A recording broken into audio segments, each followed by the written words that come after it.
wheel fasteners inspection. All the fasteners are present, tight and secure, no loose, no missing.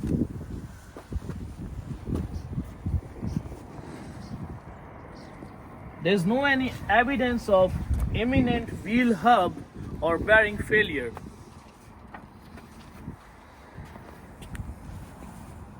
There is no minor defect in this inspection. If wheel has loose, missing, or ineffective fastener, if there's an evidence of imminent wheel hub or bearing failure, that's a major defect. I will write in my logbook, tell my operator, and I will not drive the truck until the issue is fixed.